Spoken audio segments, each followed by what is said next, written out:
ఇక ఫార్ములా ఈ రేస్ లో నిబంధనల ఉల్లంఘన ఎందుకు జరిగింది?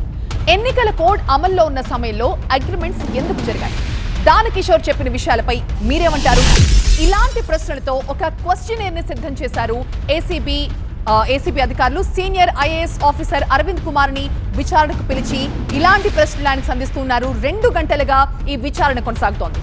హైదరాబాద్ లో అరవింద్ కుమార్ ని 2 గంటలుగా ఏసీబీ అధికారులు విచారిస్తున్నారు. ఒక పక్క బిఎల్ఎన్ రెడ్డి ఈడీ విచారణకు హాజరైతే ఇటు ఐఏఎస్ అధికారి అరవింద్ కుమార్ ఏసీబీ విచారణకు హాజరయ్యారు.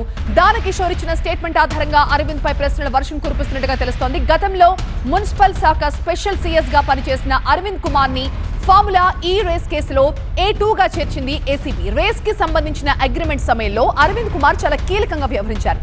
ఏసీబీ సూచించిన ప్రకారం ఉదయం 10 గంటలకి బంజారాహిల్స్ లో ఏసీబీ ఆఫీస్ కి చేరుకున్నారు అరవింద్ కుమార్. హైదరాబాద్ లో సీజన్ 2 నిర్వహణ కోసం హెచ్ఎండిఏ పై అదనపు భారం ఎందుకు మోపారు? గవర్నర్ అనుమతి లేకుండా మొదటి అగ్రిమెంట్ ని ఎందుకు రద్దు చేశారు? ఇక రెండవ అగ్రిమెంట్ చేసుకునే సమయంలో కాంపిటెంట్ అథారిటీకి ఎందుకు చెప్పలేదు? ఎన్నికల కోడ్ అమల్లో ఉన్న సమయంలో అసలు అగ్రిమెంట్ ఎలా చేసుకున్నారు? హెచ్ఎండిఏ బోర్డ్ ఆఫ్ డైరెక్టర్స్ తో పాటుగా ఆర్థిక శాఖ అనుమతి ఎందుకు తీసుకోలేదు? ఇలాంటి ప్రశ్నలు అరవింద్ కుమార్ పై ఏసీబీ సంధించే అవకాశం ఉంది. ప్రిన్సిపల్ కరెస్పాండెంట్ ప్రణీత లైవ్ లో చూడుతున్నారు. ప్రణీత, దాదాపు 10 గంటల సమయంలో అరవింద్ కుమార్ ఏసీబీ ఆఫీస్కి వచ్చిన దృశ్యాలు మనం చూసాం. సో విచారణ అప్పటి నుంచి కొనసాగుతోంది. ఈయన విచారణ కూడా ఈవినింగ్ వరకు జరిగే అవకాశం కనిపిస్తోందా?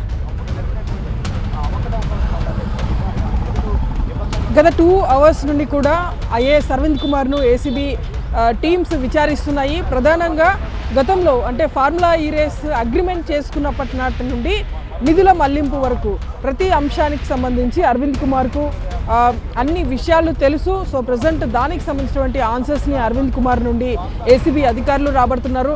అయితే మెయిన్ ఈ వ్యవహారం అంతా కూడా హెచ్ఎండిఏ బోర్డ్ ఆఫ్ డైరెక్టర్స్కి ఇన్ఫర్మేషన్ ఇవ్వకుండా, అట్లాగే స్టేట్ ఫైనాన్స్ డిపార్ట్మెంట్కి ఎలాంటి సమాచారాన్ని ఇవ్వకుండా ఎట్లా ఎఫ్ఈఓ సంస్థకి హెచ్ఎండిఏ నిధులను ఉపయోగించారు చెప్పాల్సిందిగా అరవింద్ కుమార్ను ఏసీబీ అధికారులు ప్రశ్నించారు. దీంతో పాటు హెచ్ఎండిఏకి కొన్ని నిబంధనలు ఉన్నాయి. హెచ్ఎండిఏ నిధులు 10 కోట్ల రూపాయల కంటే ఎక్కువ నిధులు కనుక ఉపయోగించాల్సి వస్తే ఖచ్చితంగా సంబంధిత క్యాబినెట్ ముందు పెట్టాల్సి ఉంటుంది.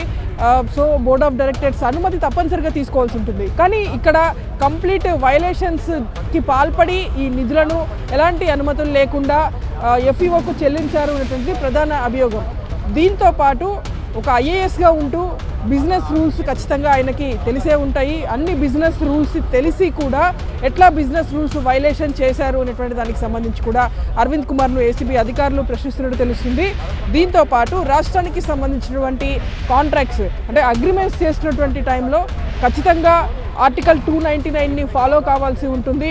స్టేట్కి సంబంధించినటువంటి కాంపిటెంట్ అథారిటీ గవర్నర్కి సమాచారం ఇవ్వాల్సి ఉంటుంది. ఇక్కడ ఎక్కడా కూడా అలాంటి సమాచారం ఇవ్వలేదు.